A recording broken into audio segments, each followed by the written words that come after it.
어머님, 저녁 안 드시고 오셨어요? 그래, 새벽부터 6시간 걸려서 기차 타고 병원에서 검사까지 받고 오느라 정신없어서 밥대를 놓쳤네. 마침 시간도 저녁 되니 같이 식사라도 하자. 요즘 젊은 사람들 중에 누가 밥을 차려 먹어요? 며느리는 마지못한 표정으로 찬장을 열었고 꺼낸 것은 라면 봉지였습니다. 어머님 라면 괜찮죠? 그래도 어머님 오셨으니까 특별히 제가 끓여드릴게요. 너희는 맨날 이렇게 먹니? 아니요, 밖에서 사 먹기도 하고 배달도 시켜 먹어요. 보통 남편은 퇴근하고 집에 오기 전에 밖에서 밥 먹고 들어오라고 해요. 안 그러면 저한테 혼나거든요. 그래도 너는 전업주부인데 집에서 밥 정도는 해야 하는 거 아니야? 어머님, 그게 무슨 꼰대 같은 말씀이세요? 전업주부는 무조건 밥 차려줘야 하는 법이라도 있나요? 내가 맞벌이면 그럴 수 있지. 나도 다 이해한다. 하지만 전업주부는 집안일을 하는 사람인데 집안일을 안 하는 건 내가 해야 할 일을 안 하는 거 아니니? 아들은 밖에서 나가서 일해서 돈을 벌어오잖아. 적어도 따뜻한 밥 한 끼 정도는 차려주는 게 예의야. 어머니, 제가 어머님 아들이 벌어온 돈으로 편하게 있으면서 쉬는 게 안 입고 와서 괜히 시비 거는 걸로밖에 안 보여요. 이거 시집살이에요. 라디오나 사연에 올리면 어머님 편 들어줄 사람 한 명도 없을걸요? 안녕하세요. 이 사연의 주인공은 65세 이명옥 할머님이십니다. 서울에서 6시간 이상 걸리는 외딴 섬마을에서 홀로 살고 계신 임씨 할머니는 남편과 사별한 후에도 씩씩하게 살아왔습니다. 특히 아들 석호를 위해 헌신하며 살아온 헌신적인 어머니셨죠. 남편을 일찍 여의고 혼자 아들을 키우는 게 쉽지는 않았습니다. 하지만 임씨 할머니는 한 번도 불평하지 않았죠. 섬에서 나는 해산물도 팔고 텃밭도 가꾸며 아들 뒷바라지를 해냈습니다. 석호야, 엄마가 있잖아. 공부만 열심히 하렴. 엄마, 제가 꼭 성공해서 효도할게요. 그래, 우리 아들. 엄마는 내가 좋은 사람 되는 게 최고의 효도야. 아들 석호는 어릴 적부터 참 착하고 총명했습니다. 집안 형편이 어려워도 불평 한 번 없었고 오히려 어머니를 걱정했죠. 새벽에 일어나 공부하는 날이면 임씨 할머니는 꼭 따뜻한 북어국을 끓여주었습니다. 엄마, 제가 이제 다 컸는데 매일 이러시면 어떡해요? 밥이 사람을 살린다. 밥심으로 공부해야지. 어디 굶고 공부가 되니? 그렇게 2번의 도전 끝에 마침내 기적 같은 소식이 들려왔습니다. 아들이 7급 공무원 시험에 최종 합격한 거였죠. 그날 밤 바닷바람이 부는 집에서 소박한 잔치상이 차려졌습니다. 엄마, 이제 제가 효도할 차례예요. 엄마 고생 그만하셔도 돼요. 됐어. 넌 내 앞길만 잘 가면 돼. 힘들 때마다 밥 한 끼만 챙겨 먹고 다니면 돼. 아들은 서울로 올라가 공무원 생활을 시작했습니다. 매일은 아니어도 일주일에 서너 번은 꼭 전화를 했죠. 엄마, 잘 지내시죠? 진짜 서울엔 맛있는 게 많은데 엄마 음식만큼 맛있는 게 없어요. 그래? 주말에 장거리 보내줄까? 아니에요. 저도 이제 다 컸는데 그러시면 안 되죠. 그러던 어느 날 아들에게서 뜻밖의 소식이 들려왔습니다. 바로 아들 석호의 결혼 소식이었죠.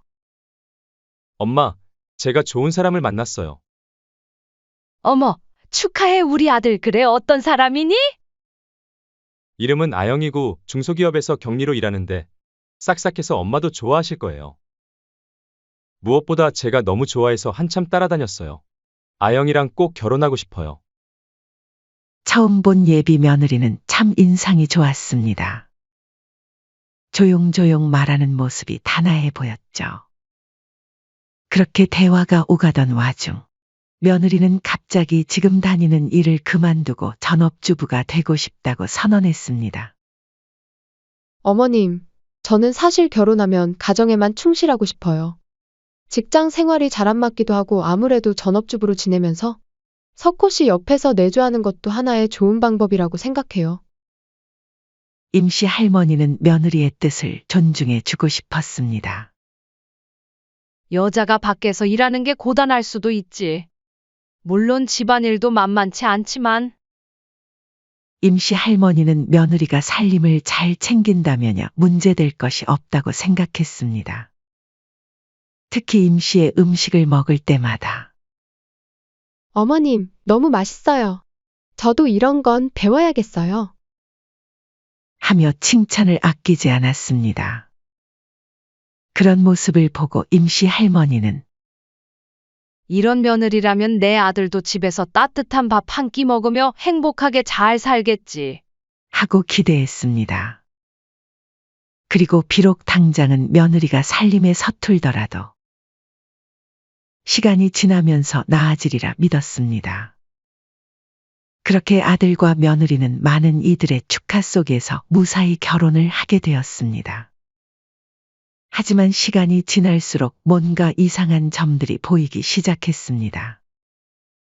처음에는 그저 신혼이라 바쁜가 보다 했지만 아들의 연락도 뜸해지고 문자를 해도 피곤하다는 말만 되풀이했습니다. 석호야, 요즘 바쁘니? 목소리가 많이 지쳐 보이네. 아, 엄마. 죄송해요. 요즘 좀 정신이 없어서요. 회사 일이 그렇게 바빠? 그것도 그렇고 집에서도 할 일이 많아서요. 임씨 할머니는 순간 가슴이 철렁했습니다. 아들의 목소리에서 피곤함이 가득했거든요. 집에서 무슨 일이 그렇게 많니? 아, 그게 아들은 한참을 머뭇거렸습니다. 아영이가 살림이 서툴러서 아직까지는 제가 좀 많이 도와주고 있어요. 그래도 전업주부면 집안일을 해야 하는 거 아니니? 둘이 사는 집이라 집안일이 많지도 않을 텐데. 너 설마 퇴근하고 집안일까지 전부 내가 다 하는 거 아니지? 전화 너머로 긴 한숨 소리가 들렸습니다. 솔직히 요즘 너무 힘들어요. 회사 일도 바쁜데 집에 와서까지 청소하고 빨래하고 쉴 틈이 없네요. 아들의 한숨 소리를 들은 임씨 할머니는 가슴이 답답했습니다. 그날 밤 임씨 할머니는 뒤척이며 잠을 이루지 못했습니다. 내 아들이 이렇게 살고 있었다니. 임씨 할머니는 아들이 걱정되었지만 아들의 말만 듣고 이를 간섭하면 젊은 부부 사이가 불편해질까 조심스러웠습니다. 못된 시어머니 소리 듣기 싫어 말을 아끼고 있었죠. 그때 임씨 할머니에게 전혀 예상치 못한 한 사건이 발생하게 되는데 그렇게 시간이 흘러가던 어느 날 임씨 할머니는 몸에서 이상한 징후를 발견했습니다. 가슴 한쪽에서 단단한 멍울이 만져진 거였죠. 처음에는 별거 아니겠지 하고 대수롭지 않게 여겼습니다. 하지만 시간이 지나도 멍울은 사라지지 않았고 오히려 조금씩 더 단단해지는 것 같았습니다. 이게 대체 뭘까? 읍내에 있는 작은 의원을 찾아갔지만 제대로 된 검진이 어려웠죠. 큰 병원에서 정밀 검사를 받아보시는 게 좋겠습니다. 작은 의원에서는 한계가 있어요. 의사의 말에 임씨 할머니의 마음은 더욱 무거워졌습니다.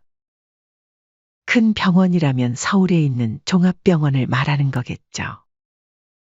하지만 혼자서 서울까지 가야 한다는 생각에 막막했습니다. 밤새 뒤척이다 결국 아들에게 전화를 걸었습니다. 석호야, 엄마, 이 시간에 무슨 일이세요? 그게 엄마가 병원에 가봐야 할 것 같아. 갑자기요? 어디 편찮으세요? 왼쪽 가슴에 좀 이상한 게 만져져서 여기선 검사를 제대로 못한대. 전화기 너머로 아들의 걱정스러운 목소리가 들려왔습니다. 엄마, 그러면 서울로 올라오세요. 병원도 제가 예약해 둘게요.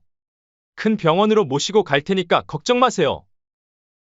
그래, 병원 가는 김에 내 얼굴도 좀 보고 가야지. 그때 옆에서 며느리의 목소리가 들렸습니다. 아, 병원 검사요? 섬에는 큰 병원도 없나 봐요. 그럼 오시긴 해야겠네요. 며느리의 반응은 불만인 듯한 말투였지만 며느리가 오늘 기분이 안 좋은가 보다 하고 넘겼습니다. 전날 밤 임씨 할머니는 처음으로 아들의 집에서 하룻밤 묵을 생각을 하니 작은 기대가 생겼죠. 가면 아들 얼굴도 보고 오랜만에 보는 며느리가 따뜻한 밥 한 끼 정도는 차려주지 않을까. 주말이 되어 임씨 할머니는 서울로 가는 배를 타러 가기 전에 가방에는 입원할 경우를 대비해 간단한 옷가지를 챙겼고 아들과 며느리가 좋아하는 반찬도 챙겼습니다. 임씨 할머니가 사는 섬에서부터 서울까지는 꽤 먼 거리였습니다. 배를 타고 버스를 갈아타고 또 기차까지 좋게 6시간이 넘는 여정이었죠. 기차는 목적지를 향해 달리고 있었지만 임씨 할머니의 마음은 점점 무거워졌습니다.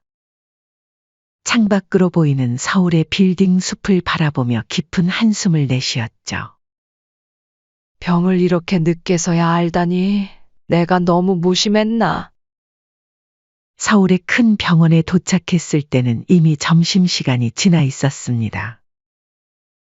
임씨 할머니는 잔뜩 긴장한 채 접수를 했죠. 아들 석호가 함께 오고 싶어 했지만 중요한 업무가 있어 어쩔 수 없이 혼자 오게 되었습니다. 어머니, 검사 끝나고 꼭 전화 주세요. 오늘 야근이긴 하지만 퇴근하면 바로 쏜살같이 갈게요. 그래, 일 보렴. 엄마 혼자서도 잘할 수 있어. 진료실에 들어서자 의사가 꼼꼼히 진찰을 했습니다. 이명옥님, 진찰해보니 암일 가능성도 염두에 두셔야 합니다. 아, 암이요? 순간 온몸에 식은땀이 흘렀습니다. 네, 아직은 확실한 건 아닙니다. 정밀 검사를 해봐야 알 수 있어요. 큰 이상이 아닐 수도 있지만 혹시 모르는 일이니까요. 검사 결과는 며칠 후에 나올 예정입니다. 의사는 잠시 차트를 보다가 다시 말을 이었습니다. 그동안 자녀분들 집에서 머무시는 게 어떨까요? 검사 결과가 나오기 전까지는 절대 무리하지 마시고 편하게 계시는 게 좋겠습니다. 임씨 할머니는 말없이 고개를 끄덕였습니다. 올라온 김에 아들 며느리 얼굴 정도만 보고 검사 결과만 바로 나오면 다시 섬으로 내려갈 예정이었죠. 하지만 검사 결과가 나오는 며칠 동안 아들 집에서 머물게 될 줄은 몰랐습니다. 검사 끝났어, 석호야. 엄마, 고생하셨어요. 많이 힘드셨죠? 괜찮다. 이제 내 집으로 가는 길이야. 네, 저녁에 봬요. 조심히 오세요. 아들의 다정한 목소리를 들으며 임씨 할머니는 피곤한 몸을 이끌고 아들 집으로 향했습니다. 도착한 아들 집 앞에서 임씨 할머니는 잠시 망설였습니다. 현관문 비밀번호를 누르는 손가락이 떨렸죠. 아들이 보내준 번호를 하나하나 눌렀습니다. 띠링. 문을 열자마자 임씨 할머니는 눈살을 찌푸렸습니다. 현관에는 신발들이 널브러져 있었고 한 발짝 내딛자 긴 머리카락과 먼지가 바닥에 굴러다니고 있었죠. 이게 뭐지? 거실은 더 가관이었습니다. 방금 먹고 치우지 않은 듯한 배달 음식 용기들이 식탁 위에 그대로 널려 있었고 비닐봉지들은 아무렇게나 던져져 있었습니다. 소파에는 옷가지가 널브러져 있었고 구석에는 빨래가 산처럼 쌓여 있었죠. 특히 눈에 띄는 건 세탁기였습니다. 문이 열린 채로 있었는데 안에서는 퀴퀴한 냄새가 났습니다. 빨래를 넣어두고 돌리지 않은 모양이었죠. 아니 집안꼴이 도대체. 신혼집이라고는 도저히 믿을 수 없는 풍경이었습니다. 임씨 할머니가 한숨을 쉬는데 방 안에서 며느리가 나왔습니다. 어머님 오셨어요? 잠이 덜 깬 듯한 얼굴로 며느리는 하품을 하며 머리를 극적였습니다. 그래, 잘 지냈니? 네, 근데 갑자기 오셔서 좀 당황했어요. 미리 말씀해 주시면 좀 치워놨을 텐데요. 임씨 할머니는 며느리의 말에 순간 할 말을 잃었습니다. 아들이 어제 전화로 분명히 자신이 온다고 얘기했을 텐데 말이죠. 그래, 아영아. 근데 집안꼴이 이게 뭐야? 많이 바빴니? 최대한 조심스럽게 물었습니다. 네, 피곤해서요. 이제 막 집안일 좀 하려던 참이었는데 마침 딱 어머님이 오셨어요. 그렇구나. 임씨 할머니는 시계를 봤습니다. 저녁 6시가 다 되어가고 있었죠. 며느리의 말을 들은 임씨 할머니는 생각했습니다. 하루 종일 집에 있었을 텐데 이제서야 치우려 했다고. 그때 임씨 할머니의 배에서 꼬르륵 소리가 나기 시작했습니다. 아침부터 병원 검사 때문에 전날부터 제대로 된 끼니를 못 먹었던 터라 배가 매우 고픈 상태였죠. 어머님, 저녁 안 드시고 오셨어요? 그래, 급히 병원 다녀오느라 피곤해서 밥대를 놓쳤네. 마침 시간도 저녁 시간이니까 같이 저녁 먹자. 어머님, 꼭 집에서 드셔야겠어요? 밖에서 드시고 오시면 안 돼요? 며느리의 말에 임씨 할머니는 당황했습니다. 남도 아니고 하루 종일 검사받고 피곤한 시어머니에게 이런 말을 하다니. 하지만 최대한 침착하게 대답했습니다. 아니, 병원 다녀오느라 너무 힘들어서 그냥 너희 먹는 것처럼 간단하게라도 차려주면 좋겠구나. 요즘 젊은 사람들 중에 누가 밥을 차려 먹어요? 에휴, 며느리는 마지못한 표정으로 찬장을 열었습니다. 부스럭. 꺼낸 것은 라면 봉지였습니다. 그거 설마 라면이니? 네. 그래도 어머님 오셨으니까 특별히 제가 끓여드릴게요. 당당한 목소리로 물을 올리는 며느리를 보며 임씨 할머니는 순간 할 말을 잃었습니다. 너희는 맨날 이렇게 먹니? 아니요, 밖에서 사 먹기도 하고 배달도 시켜 먹어요. 보통 남편은 퇴근하고 집에 오기 전에 밖에서 밥 먹고 들어오라고 해요. 안 그러면 저한테 혼나거든요. 며느리는 당당하게 웃으며 라면 면을 뜯어 넣었습니다. 마치 자랑스러운 일이라도 되는 것처럼 말이죠. 그래도 전업주부인데 집에서 밥 정도는 해야 하는 거 아니야? 임씨 할머니의 목소리에는 안타까움이 묻어났습니다. 어머님, 그게 무슨 꼰대 같은 말씀이세요? 전업주부는 무조건 밥 차려줘야 하는 법이라도 있나요? 며느리의 태도는 뻔뻔했습니다. 내가 맞벌이면 그럴 수 있지. 나도 다 이해한다. 하지만 전업주부는 집안일을 하는 사람인데 전업주부가 지금 집안일을 안 하는 건 내가 해야 할 일을 안 하는 거 아니니? 아들은 밖에서 나가서 일해서 돈을 벌어오잖아. 적어도 따뜻한 밥 한 끼 정도는 차려주는 게 예의야. 어머님 말씀은 제가 어머님 아들이 벌어온 돈으로 편하게 있으면서 쉬는 게 안 입고 와서 괜히 시비 거는 걸로밖에 안 보여요. 이거 시집살이에요. 라디오나 사연에 올리면 어머님 편 들어줄 사람 한 명도 없을걸요? 왜야? 그 뒤로 임씨 할머니는 아무 말도 하지 않았습니다. 임씨 할머니는 6시간 넘게 배와 버스를 타고 와서 큰 병원에서 검사까지 받고 오느라 온몸이 녹초였습니다. 그 몸을 이끌고 온 지금 며느리와 말씨름할 힘조차 없었죠. 그녀는 한숨을 쉬고 대꾸도 없이 며느리가 끓여준 짜고 맛없는 라면을 조용히 먹었습니다. 그리고 며느리는 자기 그릇만 후루룩 비우고는 방으로 들어가 버렸죠. 억지로 소화도 안 되는 라면을 먹으며 수많은 생각이 들었습니다. 우리 아들은 이 집에서 대체 어떻게 살고 있는 걸까? 식사를 마친 뒤 갑자기 몰려오는 피곤함에 눈이 감겼습니다. 야근하고 돌아올 아들에게 인사도 못한 채 급히 잠이 들어버렸지만 불편한 마음에 밤새 뒤척이며 잠이 들었습니다.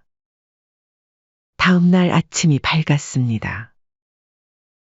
임씨 할머니는 밤새 뒤척이며 잠을 설쳤습니다. 어제 저녁에 라면 한 그릇이 아직도 속을 불편하게 했죠.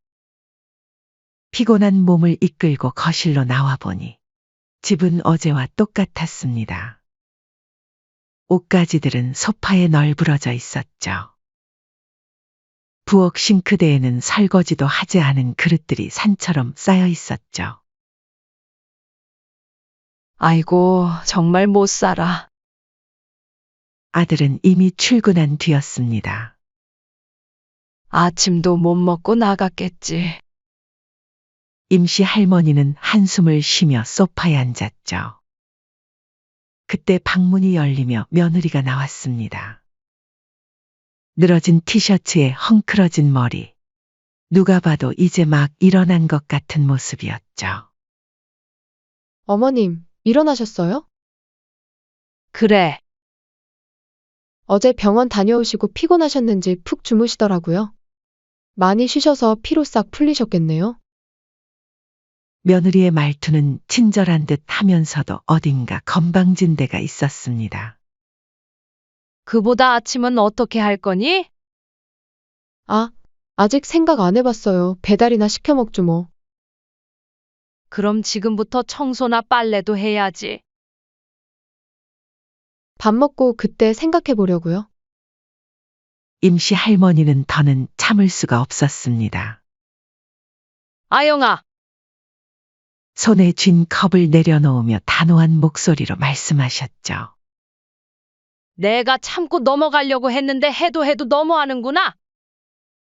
내가 전업주부인데 조금 더러운 정도면 내가 말도 안 해. 집안 꼴이 되지 우리도 아니고 이렇게 지저분해도 괜찮다고 생각하니? 어머님, 전업주부긴 하지만 저도 할 일이 있어요. 제가 무슨 집안일하는 기계인 줄 아세요? 그럴 거면 가정부를 써야죠. 그럼 내 남편은 퇴근하고 집안일까지 하는데 그게 정상이라고 생각하니? 참나? 집안일에 여자 남자가 어디 있어요? 요즘 그런 소리 밖에서 하시면 몰매 맞아요. 그건 너희 둘 다 일할 때 얘기지. 얘야, 내 말은 여자라고 집안일 다 해야 한다는 게 아니라 최소한의 내 할 일은 하란 얘기야. 거기다가 어제도 말했지만 아들은 하루 종일 일하고 집에 와서도 밥 한 끼 제대로 못 얻어 먹잖니? 배달 음식도 좋고 사 먹는 게 더 싸요. 굳이 제가 밥을 차려줘야 해요? 남편이 애도 아니고. 그 순간 임씨 할머니의 눈빛이 차가워졌습니다. 그래, 그럼 내 친정에서는 그렇게 하니? 내 친정 부모님도 배달 음식만 먹고 사시니? 그 말에 며느리의 얼굴이 순간 굳었습니다. 아니, 어머님, 그건 갑자기 우리 친정 얘기가 왜 나와요? 그래. 내 친정에서는 친정 어머니가 밥을 차려주시니까 불편할 게 없겠지. 하지만 지금은 너도 결혼해서 엄연한 전업주부잖니? 임씨 할머니의 목소리가 한층 날카로워졌습니다. 내가 하루 종일 집에 있으면서 집안일 하나 까딱 안 하고 심지어 시어머니가 몸도 안 좋은데 내가 해준다는 게 라면 한 그릇이었다. 그런데도 내가 아무 말 없이 있어야 하니? 그때 며느리가 뜻밖의 말을 했습니다. 어머님, 착각하시는 게 있는데요?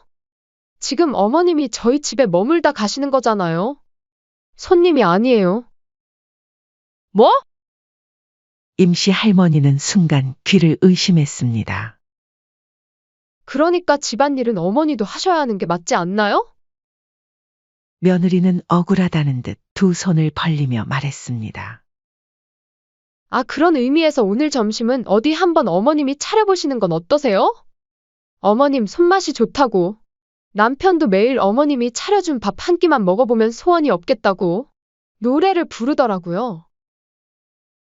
그 순간 임씨 할머니의 인내심이 완전히 바닥났습니다. 네가 정말 단단히 미쳤구나. 탁! 손에 쥐고 있던 컵이 테이블 위에 내려앉는 소리가 날카롭게 울렸습니다. 이제 보니 내가 대체 어떤 인간인지 알겠다. 어머님, 왜 이렇게 화를 내세요? 그냥 한번 해본 말인데. 그동안 아들의 얼굴을 봐서 참으려 했던 임씨 할머니였지만 이제는 더 이상 참을 수 없었습니다. 벌떡 일어나 며느리를 노려보던 그녀의 입가에 차가운 미소가 번졌죠. 그래, 점심 차려줄게. 임씨 할머니는 천천히 부엌으로 향했습니다. 찬장을 열어 라면 봉지 하나를 꺼냈죠. 그리고는 아무런 준비도 하지 않은 채 그라면 봉지를 그대로 냄비에 휙 던져 넣었습니다. 자, 점심 다 차렸다. 거실에서 휴대폰을 만지작거리던 며느리는 의아한 표정으로 고개를 들었습니다. 네? 이게 뭐예요? 라면이잖아. 그건 알죠. 근데 이게 무슨... 아니, 무슨 문제라도 있니? 너도 나한테 그렇게 했잖니? 며느리의 얼굴이 순식간에 새빨개졌습니다. 어머님, 지금 뭐 하시는 거예요? 저 놀리시는 거죠? 무슨 짓이라니? 왜, 너는 당해보니까 기분이 나쁘니? 임씨 할머니의 목소리에는 차가운 웃음이 묻어났습니다. 저는 살림을 잘 못해서 그런 거고, 어머님은 살림 잘하시잖아요. 아니, 처음부터 잘하는 사람이 어디 있니? 하면서 느는 거지. 임씨 할머니의 목소리가 한층 더 높아졌습니다. 이럴 거면 차라리 나가서 일이라도 해. 너처럼 살림은 안 하고 싶은데 일도 하기 싫고 지 입맛대로 편한 것만 하려는 못된 버릇을 가지고 내 친정에서는 이렇게 가정교육을 받았을지는 모르겠지만 나는 못 봐주겠다. 말씀이 너무 심하시잖아요. 네가 하는 짓이 더 심해. 임씨 할머니의 눈빛이 매서워졌습니다. 나는 너 같은 며느리 나도 필요 없다. 앞으로 시댁은 없다고 생각해라. 찾지도 말고 바라지도 마라. 어머니, 며느리는 발끈하며 소리를 질렀지만 이미 늦었습니다. 임씨 할머니는 차가운 미소를 지으며 현관문을 향해 걸어갔습니다. 난 간다. 문 앞에서 돌아보며 마지막 한마디를 던졌죠. 그럼 잘 있으렴. 문이 닫히는 소리와 함께 며느리의 얼굴이 하얗게 질렸습니다. 임씨 할머니는 밖으로 나와 휴대폰을 꺼냈습니다. 그리고는 바로 아들 석호에게 전화를 걸었죠. 엄마, 석호야, 내 집에서 나왔다. 엄마, 무슨 일이에요? 갑자기 아침부터 집을 나오시다니. 그래, 근데 석호야, 이렇게 사는 게 정말 행복하니? 며느리 때문에 하는 말이야. 무슨 말씀이세요? 무슨 말인지는 내가 더 잘 알 거야. 오냐오냐 받아주기만 하는 게 능사가 아니란다. 내가 아무 말 없이 참고 사니까 내 아내가 저렇게 되는 거야. 너 이러고 사는 거 힘들지 않니? 엄마, 나는 그냥... 엄마 말 듣고 내가 한번 잘 생각해봐. 그리고 전화를 끊었습니다. 택시는 기차역을 향해 달리고 있었습니다. 이제 다시 그녀의 집으로 돌아갈 시간이었죠. 임씨 할머니의 발걸음은 가벼웠습니다. 더 이상 참고 지내야 할 이유가 없어졌으니까요. 며느리에게 한 방 먹인 것도 통쾌했지만 더 중요한 건 아들에게 진실을 똑바로 보게 한 것이었습니다. 택시 창밖으로 스쳐 지나가는 서울 풍경을 보며 그녀는 생각했습니다. 분명히 아들도 깨닫는 게 있을 거야. 이후 며느리는 임신 후 출산을 앞두고 있었습니다. 그동안 아들은 아내의 태도가 조금이라도 바뀌기를 기대하며 참아왔습니다. 아이가 태어나면 책임감이 생기고 서로 더 의지하며 살 수 있을 거라 믿었죠. 하지만 그 기대는 산산조각이 났습니다. 며느리는 임신을 핑계로 집안일을 손 하나 까딱하지 않았습니다. 오히려 임신 후 짜증만 늘어갔죠. 집안은 더더욱 엉망이 되어갔습니다. 세탁물은 빨래통에서 썩어가고 설거지는 쌓이기만 했죠. 하루 종일 소파에 누워 휴대폰을 만지작거리며 SNS에 임신부의 고충 같은 글을 올리는 게 그녀가 하는 일의 전부였습니다. 하지만 가장 큰 문제는 며느리의 태도였습니다. 당신은 도대체 왜 이렇게 눈치가 없어? 나 임신했잖아. 힘들다고. 그럼 나도 회사에서 일하는 건 힘들지 않은 줄 알아? 며느리는 오직 자신만 힘들고 자신만 고생한다고 생각했습니다. 아들은 이런 날들이 반복되면서 점점 지쳐갔죠. 마치 혼자가 된 기분이었습니다. 그러던 어느 날 며느리가 임시 할머니에게 전화를 걸어왔습니다. 어머님, 그동안 잘 지내셨어요? 임시 할머니는 순간 가슴이 철렁했습니다. 그래, 출산했다고 석호한테 들었다. 몸은 좀 괜찮니? 솔직히 너무 힘들어요. 어머님, 서울로 올라오셔서 아이 좀 봐주시면 안 돼요? 요즘은 다들 시어머니가 산후조리도 해주시잖아요. 임시 할머니는 짧게 한숨을 내쉬었습니다. 너희 친정어머니는 안 되시니? 그게, 엄마는 오빠네도 이번에 출산했는데, 조카 봐줘야 해서 저는 힘들다고 하셔서. 그니까 어머님이 좀 와주시면 안 돼요? 그 순간 임시 할머니는 어이가 없었습니다. 며느리는 출산 후 한 번도 연락을 하지 않았고, 심지어 본인이 먼저 시댁과는 선을 그었습니다. 그런데 이제 와서 시어머니에게 도움을 요청하다니. 그래서 이제 와서 나한테 도와달라고. 그 일 이후로 사과를커녕 연락 한 번 없더니 이제 와서 애 봐줄 사람 없으니 연락한 거니? 정말 뻔뻔하네. 며느리는 순간 당황한 듯 했습니다. 어머님, 그때 일은 제가 잘못했어요. 지금 애는 매일 울고 집안일도 자꾸 쌓이고 죽겠어요, 진짜. 임시 할머니는 차분하지만 단호한 목소리로 말씀하셨습니다. 나는 못 키워준다. 뭐라고요? 앞으로 시댁은 없다고 생각하고 찾아오지도 말고 바라지도 말라 했잖니? 제발요, 어머님. 혼자서는 도저히 못할 것 같아요. 그래도 저희는 가족이잖아요.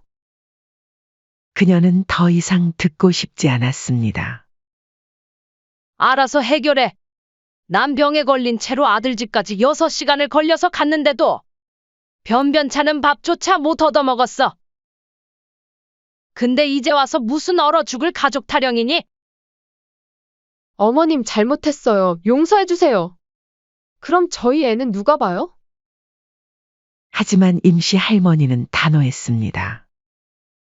누가 키우긴 주부인 내가 키워야지 당연한 소리를 하고 있어. 그래도 애 낳았는데 용돈도 없나요? 제 친구는 시어머니한테 애 낳았다고 1,000만 원 정도 받았다고 하던데. 그 집 며느리는 돈을 벌든 집안일을 하든 제 몫은 했나 보다. 나도 그런 며느리 있었으면 좋겠네. 어머니, 내가 만든 상황이야. 이제 내가 감당해. 그녀는 단호하게 전화를 끊었습니다. 임시 할머니의 육아 거부 이후 며느리는 오히려 더 예민해졌고 짜증을 내는 일이 부쩍 많아졌습니다. 하루는 아들이 퇴근하고 집에 들어서자마자 며느리가 불같이 화를 냈습니다. 시어머니도 너무한 거 아니에요? 도대체 애 한 번 보러 오지도 않고 전화 한 통도 없어요. 이게 무슨 시어머니예요? 그 말을 듣는 순간 아들은 황당했습니다. 너, 내가 우리 엄마한테 어떻게 했는지 기억나? 며느리는 비웃듯 입을 삐죽였습니다. 어머님이 결혼하고 나서 계속 저한테 잔소리만 하고 이거 해라 저거 해라 간섭만 했잖아요. 시간도 많으시면서 애 좀 봐주시라니까 뭐가 그렇게 큰 부탁이에요. 아, 그렇지. 당신한테는 당신 엄마가 우선이죠? 남편은 남의 편이라더니. 아들은 깊은 한숨을 내쉬었습니다. 내가 우리 엄마한테 했던 행동을 생각해봐. 엄마가 왜 우리를 돕고 싶겠어? 그래서 어쩌라고요? 나 힘든 건 안 보이나 봐요. 며느리의 말투에는 비아냥거림과 조롱이 가득했습니다. 이런 대화는 수도 없이 반복되어 왔지만 자신의 어머니를 향한 조롱만큼은 아들은 참을 수 없었습니다. 우리 이렇게 사는 거 의미 있나? 며느리는 순간 당황한 듯 눈을 동그랗게 떴습니다. 뭐라고요? 아들은 한숨을 내쉬며 고개를 저었습니다. 이제는 더 이상 모르겠어. 이 결혼이 맞는 건지. 나도 이제 한계야. 우리 갈라서자. 며느리는 펄쩍 뛰며 소리쳤습니다. 당신 지금 제정신이에요? 제가 힘들다고 한마디 했다고 이혼하자는 거예요? 처음에는 며느리도 펄쩍 뛰며 반발했습니다. 하지만 그간의 갈등과 쌓인 감정들이 서로를 너무 지치게 만들었죠. 결국 말다툼 끝에 아들은 짐을 싸서 나왔습니다. 그날 밤 혼자 남겨진 원룸에서 깊은 한숨을 내쉬었습니다. 아내와 이혼하는 게 맞는 걸까? 하지만 마음속에는 여전히 복잡한 감정들이 얽혀 있었습니다. 며칠을 원룸과 회사만을 오가며 살던 아들은 결국 휴가를 내고 어머니가 계신 섬으로 향했습니다. 그가 선택할 수 있는 유일한 안식처였죠. 서울에서 섬까지 가는 길은 멀고도 험했습니다. 고속버스를 타고 지방까지 내려간 후 다시 작은 배를 타야 했죠. 육지에서 6시간이 넘게 걸리는 긴 여정 후 도착했을 때 아들은 지쳐 있었지만 마음은 이상하게도 편안했습니다. 마을길을 따라 걸으며 어린 시절을 떠올렸습니다. 이곳에서 어머니와 단둘이 살던 시간들. 그때는 아무것도 가진 게 없었지만 그래도 행복했었죠. 드디어 그리운 집이 보였습니다. 마당에서는 임시 할머니가 텃밭을 가꾸고 계셨습니다. 삽으로 흙을 고르고 가지가 무성한 상추를 손질하고 있었죠. 엄마, 그녀는 고개를 들었습니다. 석호야, 반가운 얼굴이었지만 아들의 초췌한 모습에 눈빛이 흔들렸습니다. 말도 없이 무슨 일이야? 그 순간 참아왔던 감정이 터졌습니다. 엄마, 나 정말 힘들어요. 그리고 아들은 어머니에게 모든 이야기를 털어놓았습니다. 그러자 임시 할머니는 조용히 아들의 손을 꼭 잡아주었습니다. 아무 말 없이 등을 토닥이며 안아주었죠. 하지만 그 따뜻한 손길만으로도 충분했습니다. 잠시 후 임시 할머니는 자리에서 일어나 조용히 밥상을 차리기 시작했습니다. 부엌에서 지글지글 끓는 된장찌개 소리가 들렸고 구수한 냄새가 퍼졌습니다. 따뜻한 쌀밥과 정갈한 반찬들이 차려졌죠. 배고프지? 어서 먹어라. 첫 술을 뜨는 순간 아들은 눈물이 났습니다. 이제야 몸과 마음이 녹아내리는 것 같았습니다. 이게 진짜 가족이구나. 밥을 먹으며 그동안 자신이 무엇을 참아왔는지 돌아보았습니다. 다음 날 서울로 돌아와 며느리와 마주했을 때 이제는 더 이상 망설이지 않았습니다. 우리 이혼하자. 며느리는 울면서 빌기 시작했습니다. 여보 장난치지 말고 이만하면 됐잖아. 나 진짜 반성했어. 집으로 돌아와요. 그리고 지금까지 내가 왜 참고 살았는지도 모르겠어.